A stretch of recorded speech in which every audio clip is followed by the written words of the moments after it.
fifth grade. Today we're going to be reading Lunch Money, and we're going to be reading chapter 1 of this book. Please make sure that you have your book out and that you're following along with me as I'm reading the story, and that if questions do pop up throughout this video, that you are also answering those questions and looking back at the story as you do so. So like I said, we're starting with chapter 1 today, and this chapter is called Talent. So Greg Kenton had heaps of talent. He was good at baseball and even better at soccer. He had the clear singing voice, and he also played the piano. He was a whiz at sketching and drawing, and he did well at school, reading, science, music, writing, art, math, gym, science, social studies, the whole deal. But as good as he was at all these things, Greg's greatest talent had always been money. Greg had never taken money lessons. He hadn't had a money tutor or gone to money camp. His talent with money was natural.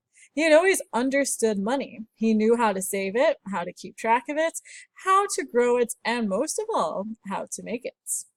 It takes some kids years and years to figure out that everything is worth something.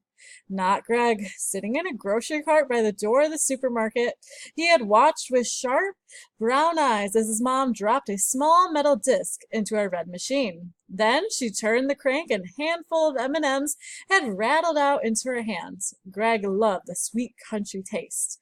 But it wasn't the candy that had captured his imagination. It was that shiny silver coin. While he was still a skinny preschooler with curly brown hair, Greg had learned to keep his eyes and ears open. One day at breakfast, his biggest brother, Ross, griped, "How come I have to make my beds? I'm just going to mess it up again tonight." His other brother, Edward, chimed in, "And cleaning up our rooms every single morning? That's not fair. Besides, there are rooms." His mom had answered, "Yes, but your rooms are in my house, and I like my house tidy. So, if you want to keep getting your allowances every Friday, get back upstairs and fix that mess."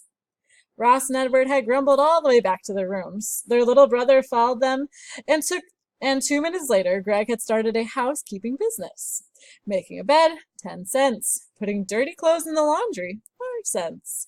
Putting clean clothes away, 2 cents. And hanging up used towels, 3 cents each. If both his big brothers were complete slobs, and they usually were, Greg earned a little more than $2 a week. So it was certainly not a get-rich-quick scheme, but that wasn't what Greg was trying to do. He was perfectly happy to get rich slowly, because being patient is a big part of having money talents. Greg understood that a year has 52 weeks, so between the ages of 4 and 6, Greg transformed rumpled sheets, used underwear, smelly socks, and soggy towels into beautiful, spendable cash. More than $200. Then his mom shot down his business, insisting that Ross and Edward had to do their own chores. When he was still in nursery school, Greg had taken care of recycling the family's trash. He emptied all the waste baskets at least once a week. At the bins out in the garage, he sorted the newspapers and magazines from the cardboard, the aluminum from the steel, and the 1 plastic from the 2 plastic.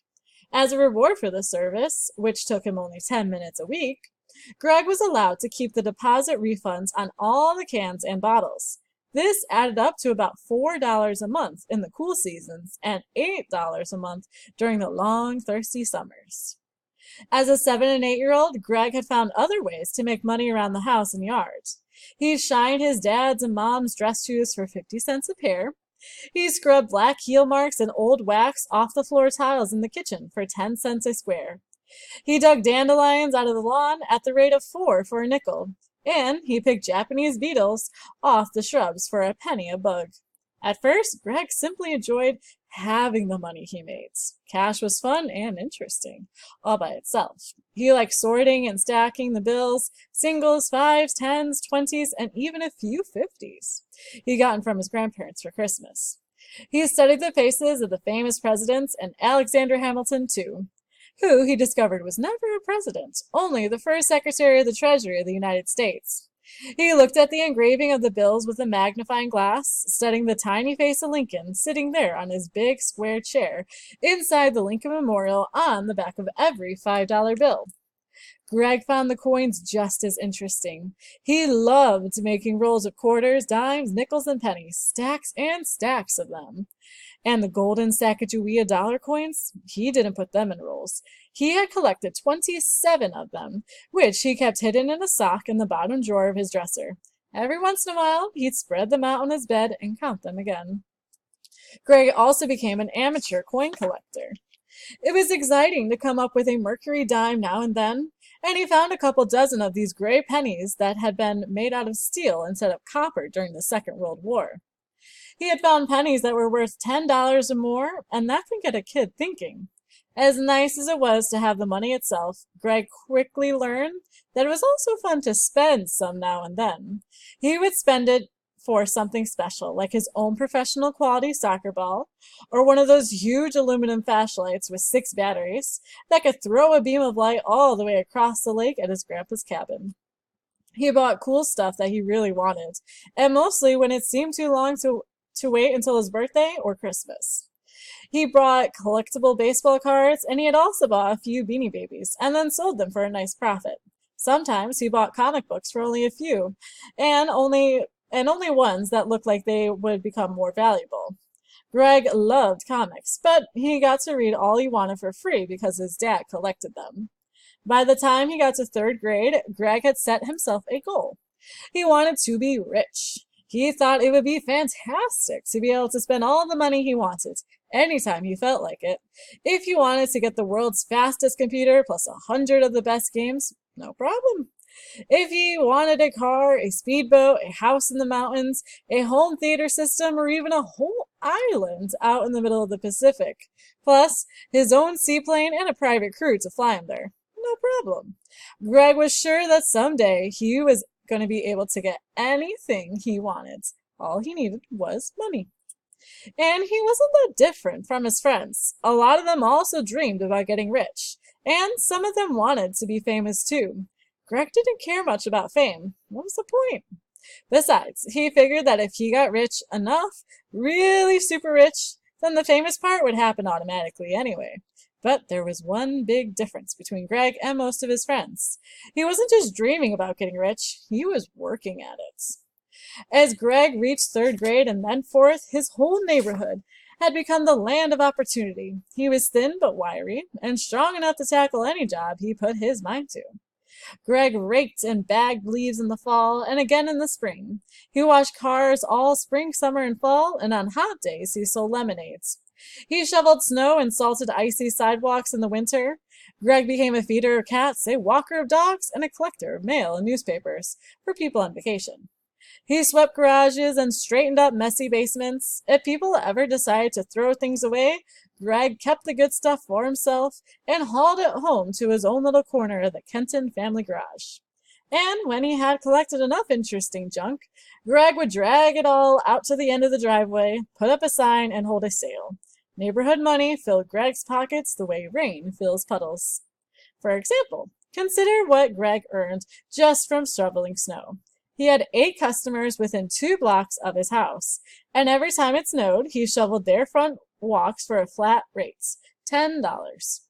The winter of his 3rd grade year, it snowed 6 times, and the winter of his 4th grade year, it snowed 5 times. And 11 snowfalls times 8 customers equals 88 shovel sessions times $10. For each one equals $880, which isn't just a lot of money to a 9-year-old.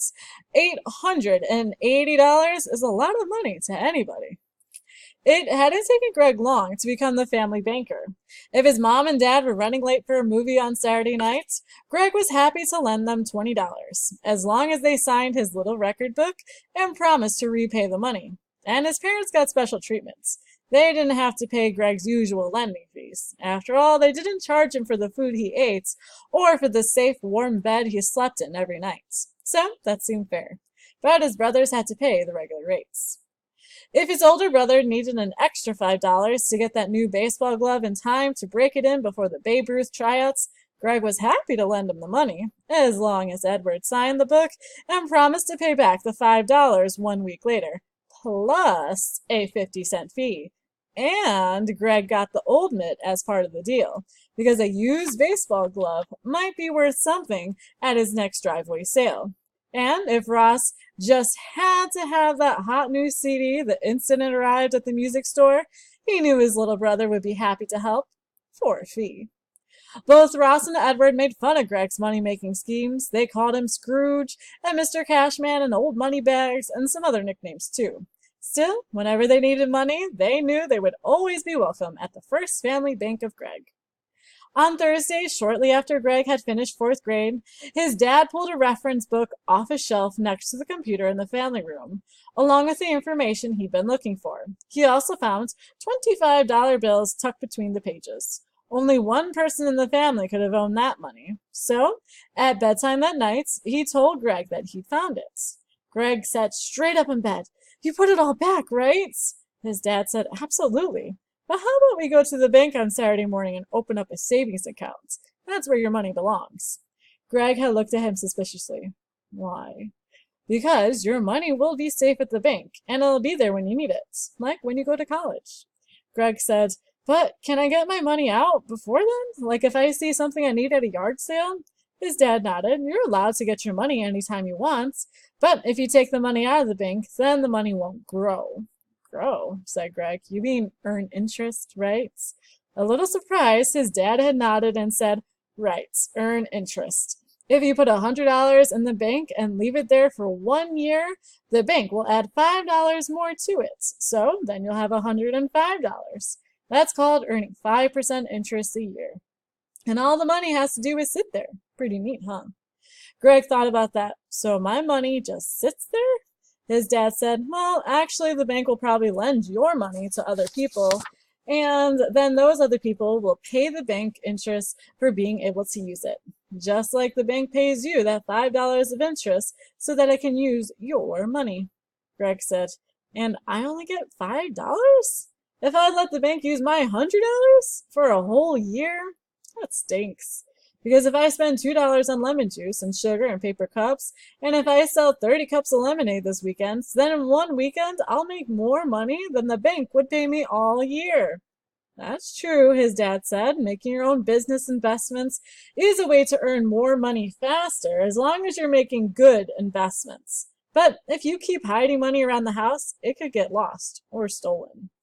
"But what about your comic books?" Greg asked. "You keep your whole collection right here in this house." His dad nodded. "True, but I've got an insurance policy on them, and a special policy on the most valuable ones. And if something happened to my comics, the insurance company would pay me back the money they're worth. But you can't get an insurance policy on money itself, unless you keep it in a bank. So if our house burned down, you'd have no money at all. None. And you get nothing back." That got Greg's attention. The next day, Greg had retrieved money from about 30 different hiding places around the house and yard and garage, and on Saturday morning, he'd gone to the bank and opened his own special savings account with a first deposit that amazed his dad. More than $3,200. And that wasn't even all of Greg's money, just most of it. He'd kept a couple $100 at home because Greg already understood that sometimes a business person needs money right away. By age 11, he was well on his way to success, always on the lookout for new money-making opportunities. And then one day, Greg Kenton made the greatest financial discovery of his young life. And that is the end of chapter 1.